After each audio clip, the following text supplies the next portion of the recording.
the dumbest solution to a problem that actually worked against all odds. I went to cancel a doctor's appointment and they said there was a $200 charge without a week's notice. I asked how much it was to reschedule and they said it was free. Okay, so I need to reschedule for 2 weeks from now. Is 3 weeks okay? Yep. Alright, you're all set for 3 weeks from now. Anything else I can do for you? Yes, please cancel my appointment. We need a week's notice. My appointment is 3 weeks away. Oh, okay, sure. Thank you. Couldn't believe it worked. Yeah, this is big brain time. The hacker who doesn't understand why he can't see my password. Me who set my password as 8 asterisks. I have a terrible joke and I must share it. So a frog goes in for a loan. He hops up to the desk of Patricia Whack, one of the bank employees, and says, I want to borrow $500,000. Patricia says, well, that's a lot. Frog says, it's okay. My dad's Mick Jagger. That's nice, Patricia answers, but if you want to borrow that much, the bank needs some kind of collateral. So the frog takes a ceramic pig out of its little bag and sets it on Patricia's desk. He looks very smug at this point. He says, I think this ought to take care of that. Let me check with my boss. So Patricia takes the ceramic pig and goes back to her boss's office and explains the situation. And what the hell even is this? She concludes, pointing to the ceramic pig. Her boss says, it's a knick-knack, paddywhack. Give the frog a loan. His old man's a rolling stone. This made me scream in rage. I was 18 months old when my parents built their house. After pouring the concrete slab for the foundation, my father, world's most sentimental man, carried me down into the hole so he could preserve a single imprint of my little baby foot in the house he was building for me to grow up in. Naturally, I wriggled loose. So what is actually preserved for posterity in my parents' basement floor is my mad dash through this glorious new mud pit, followed by my father's footprints in hot pursuit, a visible scuffle where the fugitive was captured, and then my father's prints returning to the ladder. I hope some future archaeologist finds your parents' basement floor because they're gonna lie down on the ground and cry about it. My parents aren't teaching me life lessons. I need some adults to teach me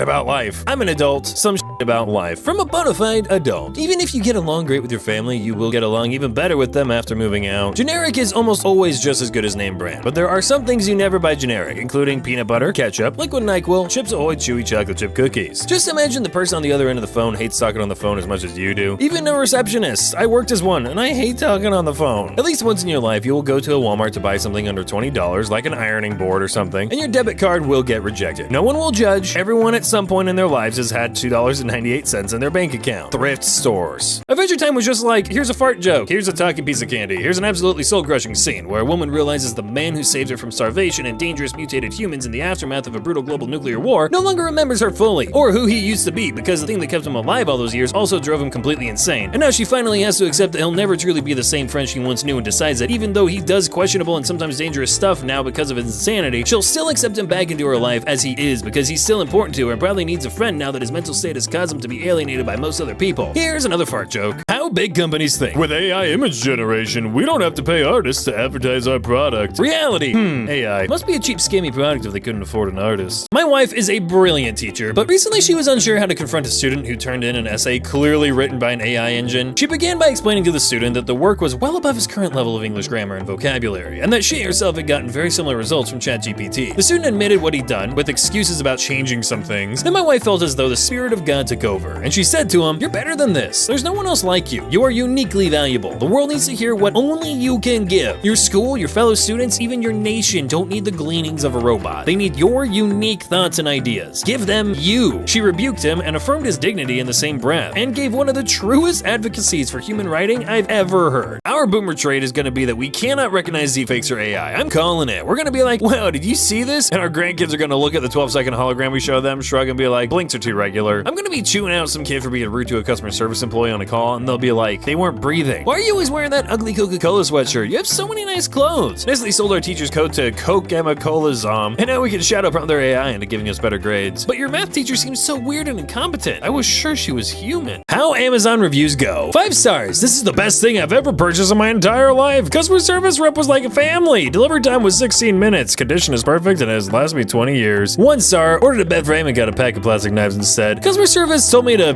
off. Delivery lasted 7 years. Cause of divorce. Lost my house. I'm now going to jail. 1 star. Product was correct. Worked properly. Seller included extra attachment for product. Was not delivered within 2 days. Would give 0 stars if possible. Kids these days will never know the struggle. 39 years remaining. This is not an exaggeration. Your download speed would slow down to the point where Windows would make this kind of absurd estimate, and you'd sigh and leave the room for a while because you couldn't use the computer while it was doing this, fear it would crash and lose all your progress. And then you come back in 40 minutes and maybe it would now say 52 years years, or maybe it would say 3 minutes. Who knew? Not Windows. Animal reviews. Snakes, a review. For centuries, snakes have fascinated the imagination of mankind. So far, we have learned 2 things about their power. 1, they can bite. 2, they are tubes. I rate snakes 4 stars out of 5 for their dedication and their respect. 1 star has been deducted because we do not know how they move, and that is untrustworthy. Birds, a review. Since the dawn of time, birds have mocked us. They eat our seeds and then they go cack. As far as I'm concerned, birds have it coming. How do they fly? With the aid of devils. Nonetheless, I rate birds 3 stars for their athleticism and their handsomeness. 2 stars have been deducted for being worth more in the hand than the bush. Turtles, a review. Turtles are very nice. 5 stars. Apple in 2025.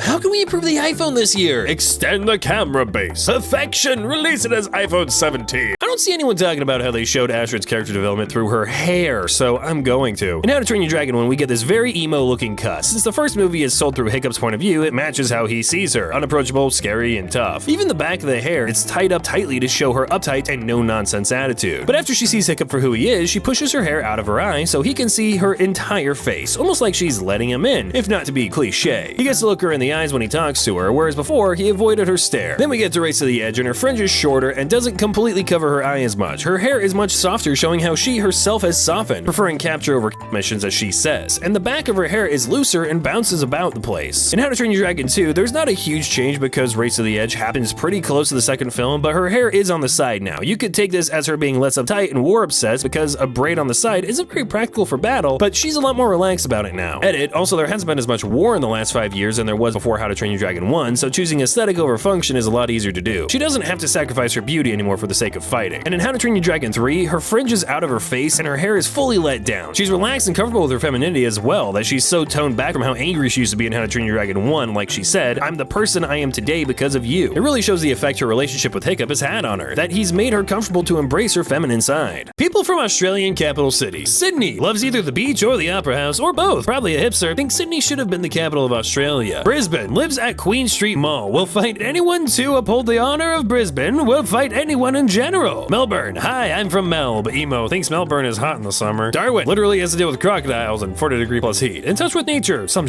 Perth likes rocks and politics. I'm still not entirely convinced Western Australia actually exists. Adelaide needs to shut up about Adelaide being Australia's shopping hub or whatever. Probably wears scarves all year round. Definitely a hipster. Hobart, full of suffering. Either loves or hates apples. There's no in between. Bitter. Canberra knows either too much or absolutely nothing about politics. Definitely at least a bit pretentious. Acts like they live in the art museum or something. Never actually been to Questacon. Australian possum versus American possum. I had this exact conversation with an Australian friend. She was startled and said that, oh, she must have just heard a possum outside her window. Me, oh God, close your window right now. After an amusingly long circular conversation where she thought I was irrationally scared of the adorable little animal on the left, we figured out that we were discussing 2 very different animals. She sent me a picture, I awed, then sent her a picture. What is that thing? The last time I saw one that wasn't road, it was hissing at me from the shadows of a dark driveway I was walking past, and I just bolted for a good 100 feet or so out of reflex. This may be the only time the US wins in a head-to-head competition for scarier animals with Australia. The one marsupial we do have, and it's this thing. There was a mix-up, and we got Australia's possum.